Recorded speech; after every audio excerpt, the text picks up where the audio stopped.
Have you heard why we say the whole 9 yards when going all out? Well, it's not about football fields or fighter jets.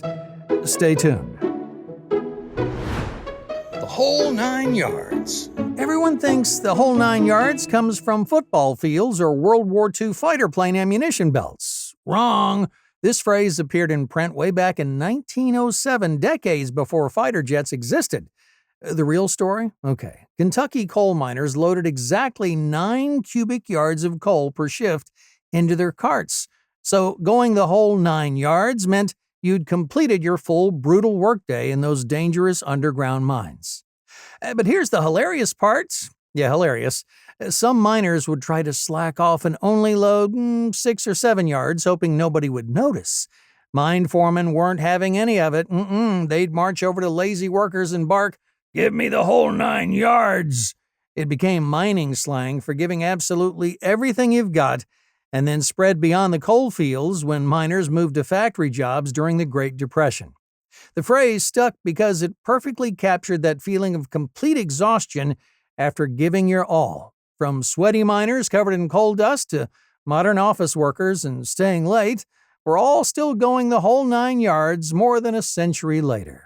Throw someone under the bus. You think throw someone under the bus is modern workplace slang? Think again. This phrase has roots in medieval punishment and British political drama. First, the medieval connection. Criminals were literally thrown under stagecoaches to be trampled by horses and wheels. A pretty gruesome way to go. But the modern phrase actually comes from 1980s British politics, where politicians had a deliciously cruel way of abandoning colleagues during scandals. Picture this. A political scandal breaks, party leaders quickly distance themselves, and the disgraced politician is literally left standing at a London bus stop while the official limousines just drive away. British journalist Julian Critchley popularized the phrase in 1982, describing how politicians would abandon their allies to face public humiliation alone. The phrase crossed the Atlantic in the 1990s and became America's favorite betrayal metaphor. Now everyone from corporate executives to sports coaches uses it. The irony? Well, most people using this phrase have probably never taken public transportation in their lives, but they're perfectly happy to throw others under it. Jump the shark? September 20th, 1977. The Fonz water skis over a shark wearing leather jacket and swim trunks on Happy Days. That sounds absolutely ridiculous, right? Well, here's the shocking truth that'll blow your mind. That episode had higher ratings than most others in the entire series. The phrase, "jump the shark," wasn't even invented until 1985, when University of Michigan student John Hine got fed up with declining TV quality and created a website cataloging shows that had jumped the shark. But here's the ultimate irony. Happy Days ran for 5 more successful years after the shark episode. The show remained popular, spawned merchandise, and the Fonz became an even bigger cultural icon. The real jump the shark moment? When TV critics decided that one admittedly silly 3-minute stunt meant the death of quality television forever. John Hine's website became so popular that Jump the Shark entered everyday language. Now we use it for everything from movies to politicians, restaurants, even relationships. But remember, the original shark jumper kept swimming successfully for half a decade. Sometimes the critics are wrong, and sometimes a leather jacket-wearing guy on water skis is exactly what people want to watch. Hey. Getting your dander up. You think dander means dandruff? Completely wrong. Getting your dander up comes from 1800s sugar plantations, where dander was the disgusting fermented molasses, the residue left in processing barrels. This sticky, gooey, sweet-smelling nightmare would cling to absolutely everything that workers had on: clothes, tools, skin, hair, you name it. Imagine working in 90-degree Louisiana heat, with a syrupy mess coating your entire body like the world's worst candy shellac. Workers would get literally stuck to their equipment and absolutely furious trying to scrape it off. The stickier the dander got, the angrier the workers became. Getting your dander up meant you were so mad you were practically vibrating with rage. just like those poor sugar workers, sticky workers, peeling fermented molasses off their skin. The phrase spread when these sugar workers moved to other jobs and they brought their colorful language with them. Mill workers, dock workers, and railroad men all adopted it. And by the 1840s, everyone from New Orleans to New York knew that someone with their dander up was absolutely livid. The sweet irony? A phrase about sugar made people anything but sweet. Born with a silver spoon. Rich baby with fancy cutlery? Not quite the whole story. Medieval godparents gave silver spoons at baptisms because silver was believed to detect poison. This wasn't about wealth, it was about medieval paranoia and survival. Poor kids got wooden spoons, which meant their parents trusted their food sources.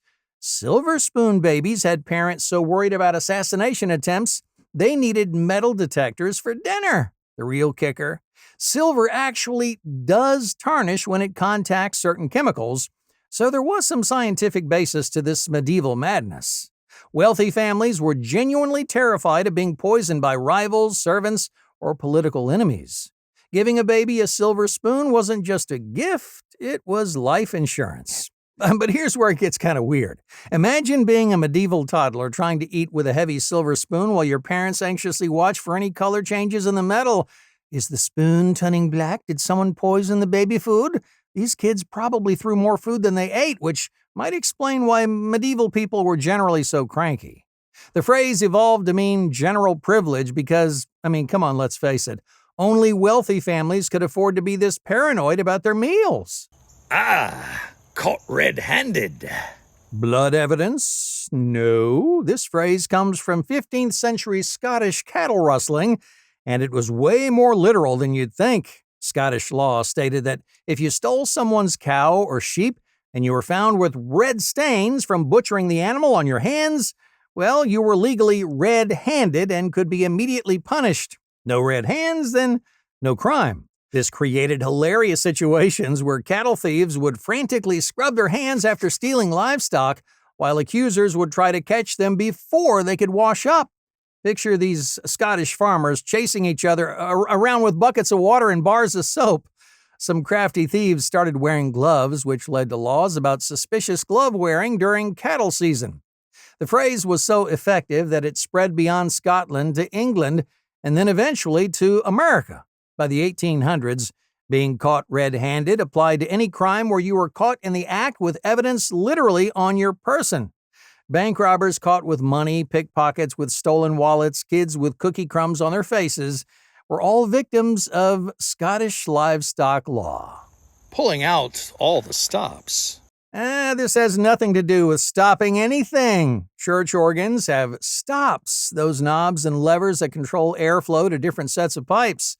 Each stop creates different sounds, volumes, and tones. When organists wanted maximum drama for Easter or Christmas services, they would literally pull all the stops, sending air to every single pipe for earth-shaking volume and complexity. Organists were basically the original DJs and sound engineers. Yeah, they'd spend hours planning which stops to pull for different parts of the service. Quiet prayer time, just a few stops. Hope visiting, pull everything. Some cathedrals had organs with over 100 stops, meaning that one person could create the sound of an entire orchestra plus choir plus thunderstorm. The phrase spread because people loved the dramatic effect. When someone pulled out all the stops in those times, you could hear it for miles. Windows would rattle, birds would scatter, and everyone knew something important was happening at the cathedral. By the 1800s, pulling out all the stops meant giving maximum effort to anything, from military campaigns to dinner parties. We still use it today, though most people have no idea they're referencing old sound technology. Say what? And that's all for this week's edition of Have You Heard? Please leave a comment and tell me which was the most surprising one you have never heard. I'm Troy W. Hudson, the voiceover with personality. Until next time, stay curious.